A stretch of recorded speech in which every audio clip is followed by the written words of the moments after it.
السلام عليكم ورحمة الله وبركاته. حبايبنا طلاب تانية ثانوي عاملين ايه؟ يا رب تكونوا بخير وفي صحة وسعادة. احنا بعد ما خلصنا الوحدة الأولى بالكامل، تعالوا بقى نشوف النهاردة هنبدأ في أول درس في الوحدة التانية. هنشوف بقى أحوال الدولة الإسلامية بعد وفاة سيدنا محمد صلى الله عليه وسلم.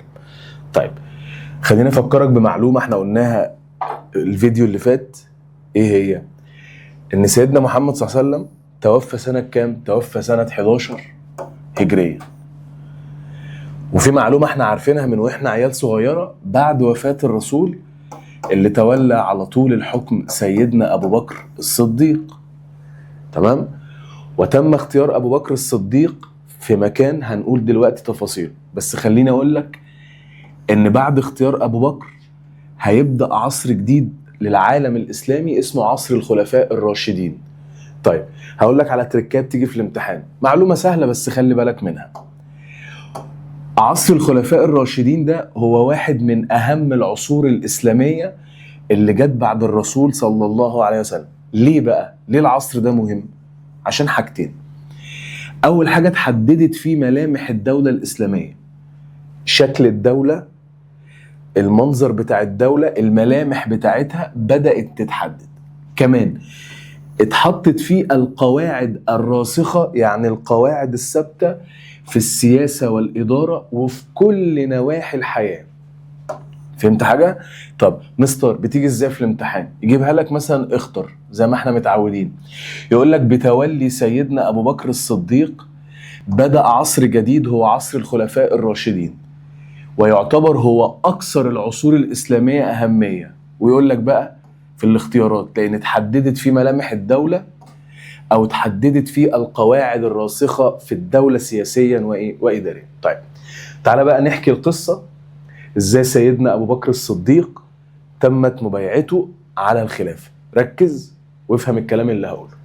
بص يا سيدي، في نفس اليوم اللي سيدنا محمد توفى فيه، في نفس اليوم الأنصار اللي هم أهل المدينة اتجمعوا بسرعة في مكان اسمه سقيفة بني ساعدة. ممكن نشبه المكان ده بمثلا قاعة المؤتمرات اللي عندنا مثلا هنا في مدينة نصر. ده مكان في المدينة اسمه سقيفة بني ساعدة. كل الأنصار، لا معظم الأنصار، الناس الكبار اللي فيها اتجمعوا في سقيفة بني ساعدة بعد وفاة الرسول وفي نفس اليوم. ليه عملوا كده؟ علشان كان لازم يختاروا واحد يحكم الدولة الإسلامية بعد وفاة الرسول. طب هقول لك بقى على تركاية، ركز. لو قال لك أكبر أو أول خطر تعرض للمسلمين بعد وفاة الرسول هو اختيار خليفة، ده أول خطر تعرضنا له، إن إحنا لو ما كناش اخترنا خليفة ما كانتش الدولة الإسلامية هنقدر نحافظ عليها. الكلام ده مهم جدا. خلاص، أحكي القصة. يبقى سيدنا محمد في نفس اليوم اللي توفى فيه اجتمع الأنصار، يعني ناس منهم اجتمعوا في مكان اسمه سقيفة بني ساعدة لاختيار خليفة يحكم الدولة الإسلامية بعد وفاة الرسول وعلشان يحافظوا على الدولة الإسلامية. حلو. اتجمعوا اختاروا مين علشان يحكم؟ واحد اسمه سعد بن عبادة. سعد بن عبادة ده هو زعيم قبيلة الخزرج. كده احنا قلنا 2 زعماء قبيلة الخزرج، عبد الله بن أبي بن سلول وده مات سنة 9 هجريا، وبعد كده سعد بن عبادة مسك. طيب، اشمعنى اختار الأنصار الراجل ده؟ اختاروه علشان أسباب اجتماعية، علشان مكانته الاجتماعية، لأن هو كان زعيما لقبيلة الخزرج. حلو كده. الأنصار لوحدهم اختاروا سعد بن عبادة زعيم قبيلة الخزرج ان هو يمسك الدولة بتاعتنا. مين اللي عرف بموضوع الاجتماع؟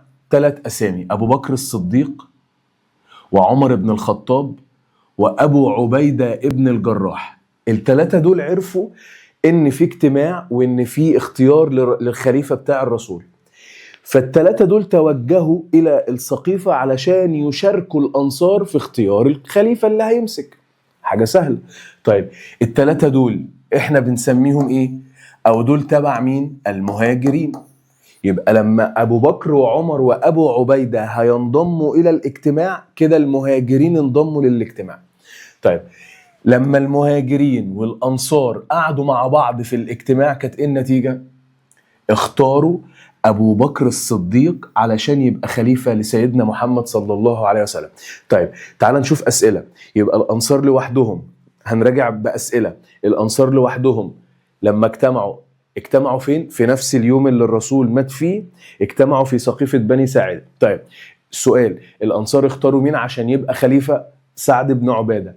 اختاروا سعد بن عبادة الاسباب اجتماعية علشان زعيم قبيلة الخزرج. بعد وفاة او بعد انضمام المهاجرين للاجتماع، المهاجرين مع الانصار اختاروا مع بعض مين؟ اختاروا سيدنا ابو بكر الصديق. طيب سؤال، هو ليه سعد بن عبادة تنازل للخلافة عن ابو بكر؟ يعني خلاص سعد احنا اخترناه، ليه ابو بكر لما تم اختياره سعد تنازل؟ قال عادي. بص بقى، هنا بيأكد على المصلحة العامة للمسلمين. اكتب الحتة دي معايا. يبقى اختيار ابو بكر وتنازل سعد ابن عبادة عن الخلافة بيأكد ان سعد بيدور على المصلحة العامة للمسلمين. دي حاجة تانية، بيأكد على كلمة اسمها الإيثار. يعني ايه مستر كلمة الإيثار؟ يعني انا بفضل غيري عليا. بعد ما تم اختيار سعد عشان ياخد شرف ان هو يبقى الخليفة، قال لك مش مهم، انا هتنازل لابو بكر الصديق، اهم حاجة المصلحة العامة للمسلمين. كده سعد الانصار بيطبقوا مبدأ الايثار. طيب حاجة كمان، احنا كده بعد اجتماع السقيفة، بعد الاجتماع ده ما خلص، ظهر نظام جديد في الدولة الاسلامية اللي هو اسمه نظام الخلافة. ده ما كانش موجود ايام الرسول. يبقى اكتب كده معايا، من اهم النتائج على اجتماع السقيفة هو حدوث تغيرات سياسية في الدولة الإسلامية، ظهور نظام جديد في الدولة الإسلامية اللي هو نظام الخلافة. طيب نكمل القصة. بعد اختيار أبو بكر داخل السقيفة، كده احنا يعني مهدنا لأبو بكر عشان يبقى هو اللي حاكم، هو الخليفة اللي ماسك. اخترناه اختيار مبدئي. لازم كنا ناخد سيدنا أبو بكر ونروح ناخد رأي الناس كلها. تمام؟ فأبو بكر طلع من السقيفة هو والأنصار والمهاجرين اللي كانوا معاه وتوجهوا إلى المسجد. وفي المسجد اجتمع كل المسلمين وبيعوا سيدنا أبو بكر. كل المسلمين بيعوا سيدنا أبو بكر في بيعة داخل المسجد. طيب كده سيدنا أبو بكر اتبيع كم مرة؟ مرتين، صح كده؟ طيب تعالى بقى أقول لك على حاجة. مادام سيدنا أبو بكر اتبيع مرتين، فاحنا كده هنسميها، بص بقى الحتة دي، أول واحدة بنسميها البيعة الخاصة اللي هي كانت جوه السقيفة، ودي أنا هعتبرها هي التمهيد للاختيار. أنا بمهد عشان أختار سيدنا أبو بكر. البيعة التانية هنسميها البيعة العامة، دي اللي كانت جوه المسجد بتاع سيدنا محمد صلى الله عليه وسلم. ماشي كده؟ احنا شرحنا كل حاجة ليها علاقة باجتماع سقيفة بني ساعدة. ما تنساش في السقيفة البيعة الخاصة، ما تنساش احنا طبقنا مبدأ الشورى اللي النبي ربنا عليه، ما تنساش ان احنا في بيعة السقيفة الانصار اكدوا على مبدأ الايثار وان هم بيدوروا على مصلحة المسلمين. خلاص؟ طيب بعد اختيار ابو بكر الصديق وتم مبايعته في المسجد، سيدنا ابو بكر قال الخطبة دي: أما بعد أيها الناس فإني قد وليت عليكم ولست بخيركم فإن أحسنت. بص دي كده بتأكد على أن أساس الحكم بتاع سيدنا أبو بكر التواضع. اكتب معايا: فإن أحسنت فأعينوني وإن أسأت فقوموني. الجملة دي بتأكد على أن سيدنا أبو بكر بيأكد على مبدأ المشاركة، ان المسلمين هيشتركوا مع سيدنا ابو بكر في الحكم، مش هو لوحده. الصدق امانه والكذب خيانه، والضعيف فيكم قوي عندي حتى اريح عليه حقه ان شاء الله، والقوي فيكم ضعيف حتى اخذ الحق منه. اكتب، شايف الجمله دي؟ جزء او شبه حلف الفضول.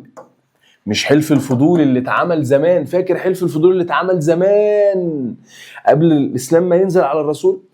اهو حلف الفضول ده كده جزء منه اهو في البيعة بتاعت سيدنا ابو بكر او في الخطبة بتاعته: لا يدع قوم الجهاد في سبيل الله الا ضربهم الله بالذل، ولا تشيع الفاحشة في قوم قط الا عمهم الله بالبلاء.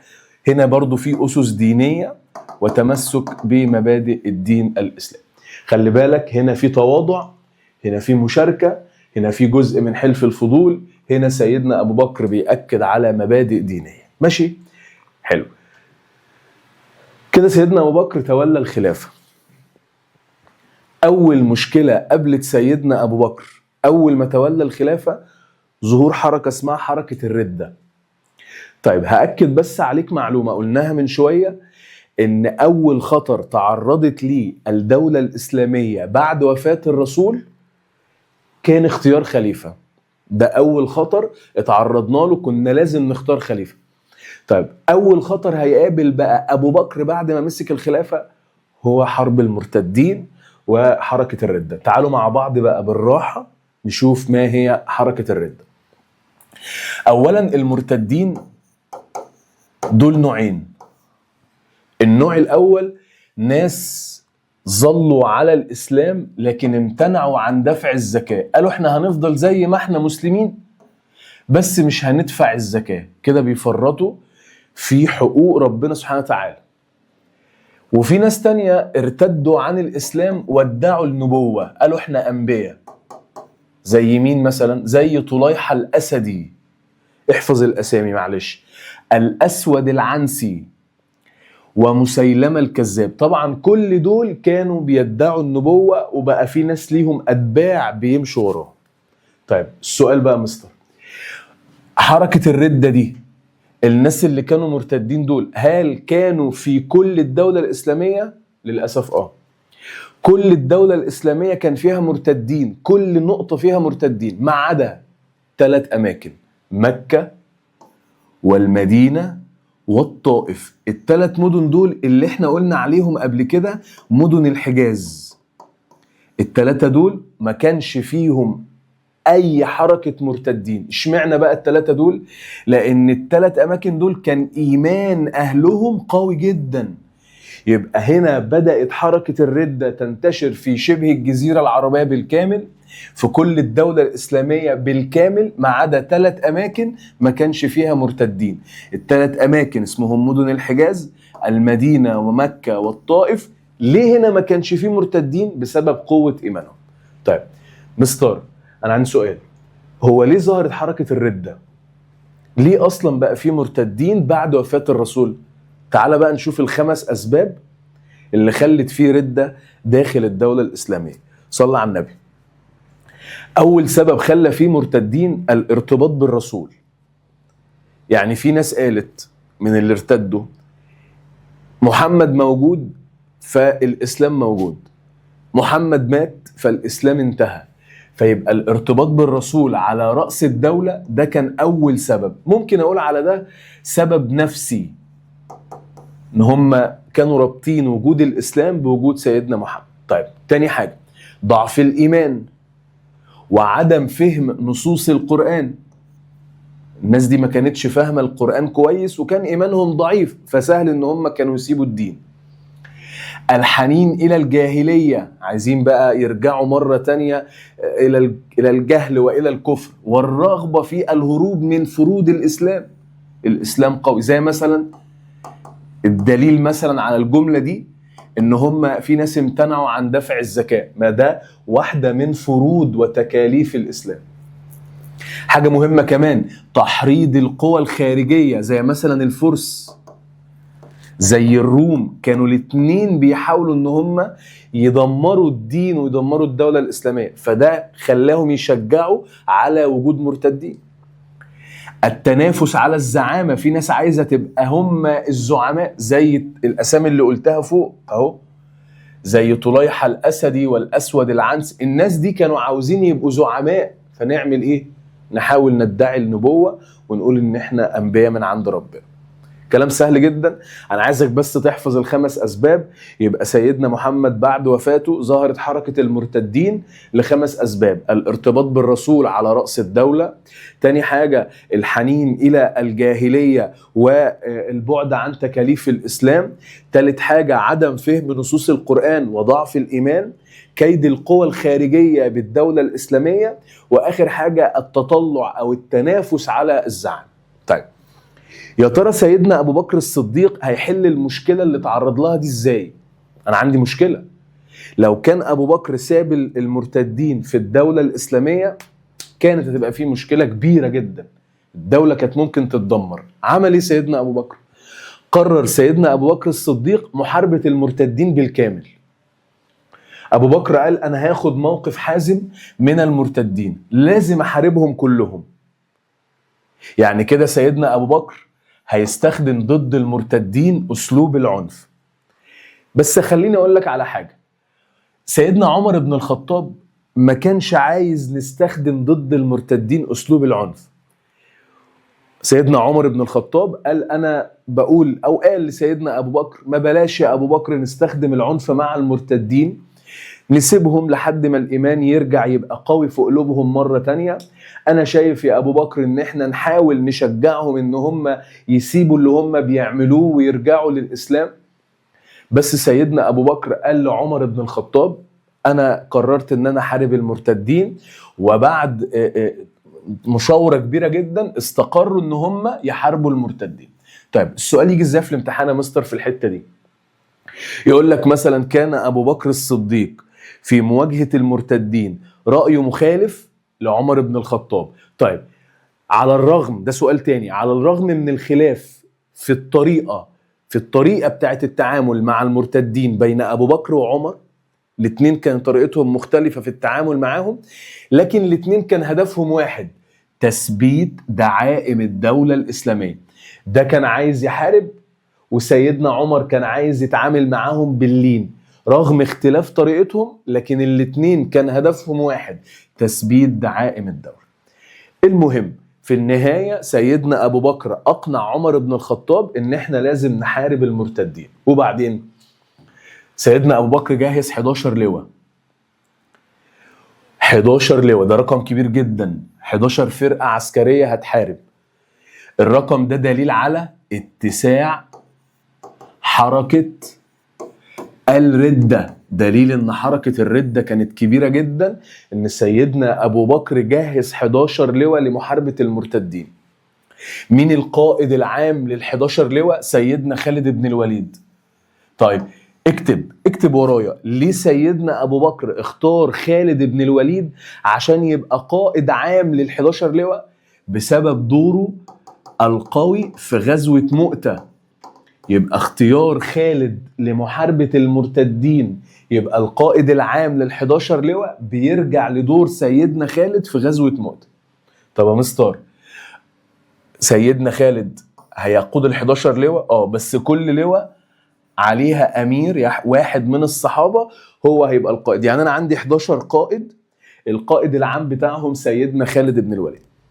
اسمع تاني، سيدنا ابو بكر جمع ال11 لواء في منطقة بره المدينة اسمها منطقة ذي القصة. احفظ التفاصيل، ده كان مقر الجيش اللي هيحارب المرتدين، وبدأت من منطقة ذي القصة تخرج بقى كل الجيوش علشان تحارب المرتدين. طيب هل المسلمين نجحوا؟ دي خريطة بتبين لك قد ايه حركة الردة كانت كبيرة جدا في الدولة الإسلامية. ادي المدينة المنورة، كل دي حروب كانت شغالة في فترة الردة، وده بيثبت بص كل الأماكن فيها مرتدين، كل الأماكن ما عدا الحتت دي، مكة والمدينة والطائف، هم دول بس اللي ما كانش فيهم الردة. طيب هقول لك على سؤال ممكن أطلع إجابته من الخريطة. حركة الردة أو الحرب في الردة كانت في كل منطقة في شبه الجزيرة. ايه المنطقة اللي ما كانش فيها جيوش إسلامية راحت تحارب المرتدين؟ العراق. شايف الحتة دي؟ دي حتة ممكن تيجي سؤال يعني عابر كده. العراق هي المنطقة الوحيدة اللي ما كانش فيها جيش راح علشان يحارب المرتدين. خلاص؟ طيب تعال نكمل. ايه نتائج حركة الردة بقى والحرب؟ أول حاجة احنا كده كسبنا. انتصار المسلمين في حرب الردة أعاد وحدة القبائل العربية مرة تانية. ده دليل على يعني كل القبائل العربية رجعت تحت راية الإسلام. ده حقق لي كلمة حلوة جدا، استقرار داخلي. عمل داخل الدولة الإسلامية استقرار داخلي. طيب الحرب دي خلت القوات الإسلامية تشترك في معارك كتير جدا، فبقى عندنا خبرة. خلاص، خلي بالك دي تبقى نتيجة عسكرية، واللي فوق دي وحدة القبائل نتيجة سياسية، لأن هيحصل استقرار داخلي في الدولة. الحرب دي أظهرت قدرة أبو بكر الصديق في إدارة الدولة، وإن أبو بكر كان عنده حق إن أنا لازم أحارب المرتدين. الحرب دي أظهرت وجود قادة عظام زي سيدنا خالد بن الوليد. يبقى الحرب نتائجها كانت عظيمة جدا. المسلمين رجعوا يتحدوا مرة تانية، القبائل الإسلامية رجعت تتحد مرة تانية تحت راية الدولة. تاني حاجة، احنا كجيش إسلامي خدنا خبرات قوية جدا هتساعدنا ان احنا نحارب بعد كده. بعد كده ظهر قدرة سيدنا أبو بكر كقائد للدولة الإسلامية، وقدرة سيدنا خالد كقائد في الجيش الإسلامي. واخر حاجه ان الجيوش الاسلاميه بعد الحرب ده خلاص بقى في استقرار، هنبدا بقى نخرج بره شبه الجزيره علشان ننشر الاسلام. ودي الوصيه اللي النبي صلى الله عليه وسلم وصاها للصحابه، انتوا لازم تنشروا الاسلام في كل حته. خلي بالك من التركايه، يبقى خرجت الدعوه الاسلاميه خارج شبه الجزيره. اكتب ورايا، خرجت الدعوه الاسلاميه خارج شبه الجزيره لاول مره بعد وفاة الرسول في عهد أبو بكر الصديق، ماشي، لما كسبنا في حرب الرد. خلاص، يبقى الجيوش الإسلامية بدأت تنطلق خارج شبه الجزيرة لنشر الإسلام والدعوة بعد أو في عهد سيدنا أبو بكر، وده كان حاصل فين؟ بعد حرب الرد. طب أنا بس هأكد على حاجة عشان مش عايز حد يبقى فاهم غلط. احنا بعد صلح الحديبية كان في دعوة عالمية للجيش للدولة الإسلامية، أو كان في دعوة عالمية للإسلام، بدأ النبي ينشر الإسلام. بس أنا هنا عشان ما حدش يتلخبط، أنا بقول الجيوش الإسلامية خرجت، الجيوش الإسلامية خرجت لأول مرة تنشر الإسلام بعد حروب المرتدين. طيب تعال نحل سؤالين كده على الماشي. تعد من أهم الدروس المستفادة من بيعة السقيفة. بيعة السقيفة دي اللي هي سقيفة بني ساعدة، اللي هي البيعة الخاصة. طيب لو أنا بدأت أستبعد دي لأ، ولا دي ملهاش علاقة، ولا دي، هي الإجابة الحفاظ على الجبهة الداخلية. اشمعنى؟ لأن سيدنا أبو بكر الصديق لما تم اختياره، سعد بن عبادة تنازل عن الخلافة، والأنصار رغم ان هم اختاروا واحد، لكن مع انضمام عناصر من المهاجرين هم قالوا تمام احنا نختار ابو بكر عادي كلنا. ابو بكر قسم الجيش الاسلامي المكلف بالقضاء على المرتدين ل 11 لواء. من اجل ايه؟ ليه هو خلاهم 11 لواء؟ هل عشان يرضي القادة؟ اكيد لا. هل علشان يمنع انتشار؟ هي انتشرت. هل عشان يدرب المسلمين على القيادة؟ لا، هي اتساع الكبير لحركة الرد. طيب تعال نشوف اخر حاجة في الدرس، فلسفة ومبادئ الفتح الإسلامي. صلى على النبي. سيدنا محمد صلى الله عليه وسلم ربنا أنزله من السماء وأنزل له الدين الإسلامي بهدف معين، إن أنا أنشر المساواة والعدل والرحمة في كل أنحاء العالم. والإسلام بتاعنا كان فيه العديد من المبادئ اللي بتثبت إن فيه قيم وأخلاق، وإن فيه عدالة ومساواة. فعلشان كده اسمع بقى الحتة دي، فعلشان كده المسلمين وهم بينشروا الإسلام كانوا بيقدموا دمائهم وأرواحهم في سبيل الله، مش عايزين أي حاجة غير إن الإسلام ينتشر. طيب خليني أقول لك على حاجة تانية مهمة جدا.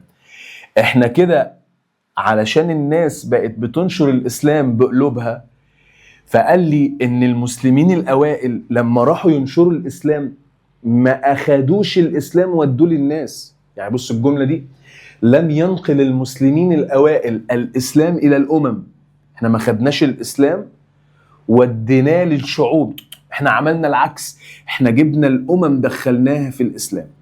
وده بيثبت أن الإسلام هو نور ربنا أنزله من السماء. الحتة دي مهمة جدا. طيب كمان سيدنا محمد كان حريص جدا على أن يبقى الفتح الإسلامي في سبيل الله. يعني أنا بنشر، أنا داخل أي مكان، أنا هفتح أي مكان عشان ربنا مش عشان حاجة تانية. احنا مش عايزين اي اغراض دنيوية ولا ان احنا نستفيد من خيرات اي بلد. هدف الفتح الاسلامي كان سبيل الله، انا بنشر الاسلام بس. كمان اللي بيأكد كلامنا ان الاسلام لما كان بيروح اي مكان كان بيخير اهل المكان ما بين 3 حاجات: الدخول في الاسلام، دي الاولوية رقم 1، عشان كده انا قلت لك الفتح كان في سبيل الله. طب انتوا رافضين تخشوا في الاسلام، مفيش مشكلة، هتدفعوا جزية، مقدار من المال بيفرض على الرجال فقط من غير المسلمين، الرجالة بس اللي بتدفعوا، ولا نساء ولا اطفال ولا شيوخ من اهل الذمة بيدفعوا الجزية. طب انتوا رافضين دفع الجزية وعايزين تحاربوا المسلمين، فيبقى نيجي للاختيار الثالث: القتال. يبقى كده هل القتال كان يمثل الأولوية رقم 1 عند المسلمين؟ خالص. الأولوية رقم 1 الدخول في الإسلام، ننشر الدين. طب انت رافض، هندفعك جزية، ورقم قليل مش رقم كبير. طب انت رافض بقى تدفع الجزية وعايز تحاربنا، فنيجي بقى للاختيار رقم 3 اللي هو الايه؟ القتال. طيب حاجة كمان، الإسلام بتاعنا لم يكره أحد على الدخول فيه. سيف الإسلام لم يشهر في وجه، أو عمرنا ما طلعنا كده السيف إلا في وجه المستضعفين. إحنا بس كنا بنحارب أي حد عايز يحاربنا. القياسرة جمع كلمة قيصر، الأكاسرة جمع كلمة كسرى، يعني إحنا بنحارب الحكام اللي بتحارب الإسلام، زي مثلا شرحبيل أو شرحبيل ابن عمرو الغساني، زي مثلا الحارس ابن أبي شمر. إحنا نحارب دول، كان إحنا ما بنحاربش شعوب أبدا، وعمر ما الجيش الإسلامي كان بيحارب مستضعفين. طيب تعال نشوف جزء من الوصايا اللي سيدنا محمد وصى بيها المسلمين. النبي قال للفاتحين بتوعه، الناس اللي هتقود الجيش: لا تقتلوا شيخا، اوعوا تقتلوا شيخ أو طفل أو امرأة. قال كمان: لا تغيروا على الشعوب ليلا، اوعوا تحاربوا الناس بالليل. ليه يا محمد؟ حتى لا تفزع الأطفال ولا تروعوا النساء. خلي بالك النبي طبق الجملة دي وهو رايح يفتح مدينة مكة. لو انت فاكر النبي قال: لا تقربوا رهبانا تفرغوا للعبادة. لو رحتوا مكان تسيطروا عليه ولقيتوا فيه رهبان، يعني رجال دين متفرغين بيعبدوا الإله بتاعهم، اوعوا تقربوهم حتى يفرغوا من العبادة بتاعتهم. حاجة كمان: لا تهدموا بيتا أو معبدا، اوعوا تهدوا بيوت أو تهدوا معابد. لا تحرقوا زرعا ولا تقطعوا نخلا. النبي صلى الله عليه وسلم كان بيأكد على إن احنا بنعمر الكون، احنا مش جايين نهد الكون. طيب حاجة كمان أخيرة، ايه الفرق بقى ما بين الفتوحات الإسلامية والاستعمار؟ ما في ناس تقول لك كده الفتوحات شبه الاستعمار، الاستعمار ده كان بيسيطر على أماكن زي الإسلام. أقول لك لا. ليه بقى؟ الفتوحات الإسلامية كان هدفها حرية الإنسان، بنحرر الإنسان من العبودية اللي كان فيها، احترام الآخر، نحترم الناس اللي هي مخالفة لينا، التعايش السلمي. وده النبي طبقه، كل ده النبي طبقه لما سافر إلى المدينة عند وضع الصحيفة. نشر الحق والعدل والرحمة والمساواة والأمان، النبي صلى الله عليه وسلم كان بيأكد على كل المبادئ دي في صحيفة المدينة، وده هدف الفتح الإسلامي. كمان احنا بنعمل مساواة ووحدة، كلنا أمة واحدة. بص الرسول قال إيه؟ قال: لا فضل لعربي على أعجمي، مفيش عربي أفضل من أجنبي إلا بالتقوى. يعني اللي بيخليك مميز عن غيرك مش إن أنت شكلك حلو أو إن أنت غني أو إن أنت ليك منصب، أبدا. الإسلام لما كان بيفرق ما بين اتنين بيفرق من حيث التقوى، علاقتك بربنا. ودي أنا معرفهاش كمان. يعني أنا كبني آدم قدامي اتنين، أنا معرفش مين قريب من ربنا. حتى التعامل ده، يعني حتى الفرق ده بيبقى عند ربنا مش عندنا احنا كلنا زي بعض. أنا ما أقدرش أعامل حد حلو وحد وحش حتى بسبب التقوى دي، أنا معرفهاش، ربنا هو اللي يعرفها. عكس بقى الاحتلال ده بيسيطر على الثروات، نهب الثروات، استغلال الشعوب. فهنا بيعمل استغلال مادي واستغلال معنوي واستغلال بشري، لكن الإسلام عمره ما كان بيستغل أي حد. طيب تعالوا بقى مع بعض نحل شوية أسئلة على الدرس صغير، تعالوا بقى نحل عليه يلا. السؤال بيقول لك يعد أول عمل قام به المسلمين بعد وفاة النبي. إيه أول حاجة عملها المسلمين بعد ما سيدنا محمد توفى؟ لو أنا بدأت أستبعد، إحنا ما حاربناش المرتدين، إحنا أول حاجة عملناها اجتمعنا في سقيفة بني ساعدة، اخترنا أبو بكر الصديق، حطينا نظام الخلافة، فدي ما تنفعش. ولا عملنا مدن ولا اتجهنا لقتال الروم، هي إرساء قواعد الحكم. ليه؟ قعدنا في السقيفة، اخترنا أبو بكر، حطينا نظام الخلافة. طيب السؤال اللي بعد كده، اجتمع الأنصار بعد وفاة الرسول بسقيفة بني ساعدة لاختيار من يتولى أمر المسلمين. التف الأنصار حول سعد بن عبادة. أنا قلت لك هم اختاروا سعد بن عبادة عشان هو زعيم قبيلة الخزرج، فيبقى احنا كده اخترناه لأسباب ايه؟ اجتماعية، لأن هو زعيم قبيلة الخزرج. طيب حلو السؤال ده. يدل تراجع الأنصار في اجتماع سقيفة بني ساعدة عن اختيار خليفة منهم. الأنصار تراجعوا عن اختيار سعد بن عبادة وبيعوا كلهم أبو بكر الصديق، ده بيدل على إيه؟ نستبعد. هل قلة الخبرة السياسية؟ لا طبعا. المهاجرين كانوا الأغلبية؟ لا طبعا. هي دي بقى الحرص على مصلحة المسلمين. وانا قلت لك ده بيأكد على ان الانصار بيطبقوا مبدأ اسمه الايثار. يعني ايه الايثار؟ تفضيل الغير. طيب تولد ده يعني ظهر، تولد عن اجتماع السقيفة بداية ظهور نظام جديد للدولة الإسلامية. هو بدأ يظهر نظام الخلافة، ازاي نختار خليفة، حد يحكم، وده كان قايم على مبدأ الشورى. كل الكلام ده يبقى ناحية ايه؟ سياسية، ودي كده حتة سهلة. طيب حرص المسلمون على الاجتماع في سقيفة بني ساعد في نفس يوم وفاة الرسول، خوفا من ايه؟ انا قلت لك فوق اول ما بدأنا نشرح هم ليه اجتمعوا في نفس اليوم، علشان يحافظوا حفاظا على الدولة الإسلامية. دي كانت جملة مكتوبة فوق، تعال نشوف. هل خوفا من اندلاع الحرب بين الأوس والخزرج؟ لا، أنا عايز أحافظ على الدولة. هل تحالف المنافقين والمشركين؟ لا، مش خايفين من ده. الفتنة؟ لا طبعا. والدليل ان هم مش خايفين على الفتنة، لما اجتمعوا كلنا مهاجرين وأنصار كنا مع بعض كويسين. هم خايفين من تفكك الدولة بقى، اللي هي حفاظا على الدولة، فهم خايفين على ان الدولة تتفكك. طيب السؤال اللي بعد كده، بالرغم من اختلاف وجهة النظر بين أبو بكر وبعض الصحابة في كيفية مواجهة المرتدين، كلمة بعض الصحابة دي قصده بيها سيدنا عمر بن الخطاب، اللي كان شايف ان احنا ما نحاربش المرتدين، نسيبهم حتى يتمكن الإيمان من قلوبهم. طيب هو بيقول لك رغم ان هم اختلفوا، لكن الاتنين اتفقوا في ايه؟ الاتنين كان هدفهم واحد. ايه هو؟ تعال نشوف. هل الاتنين عايزين يحققوا زعامة؟ لا طبعا. الحفاظ على استقرار الدولة؟ مستر دي تنفع، لان هما الاتنين عايزين هدفهم القضاء على المرتدين. طب نشوف الباقي. دي لا مستر ملهاش علاقة. الرغبة؟ لا مستر ملهاش علاقة. تبقى الإجابة ب، ان هدف ابو بكر يحارب، هستخدم العنف، انا عايز اواجه المرتدين عشان احافظ على استقرار الدولة. وسيدنا عمر برضو كان عايز يخليهم، يسيبهم، نحاول نقنعهم، هدفه ان انا برضو اعمل استقرار في الدولة الإسلامية. طيب حلو السؤال ده. عدم وصية الرسول بالخلافة من بعده، النبي صلى الله عليه وسلم ما قالش مين يحكم من بعده.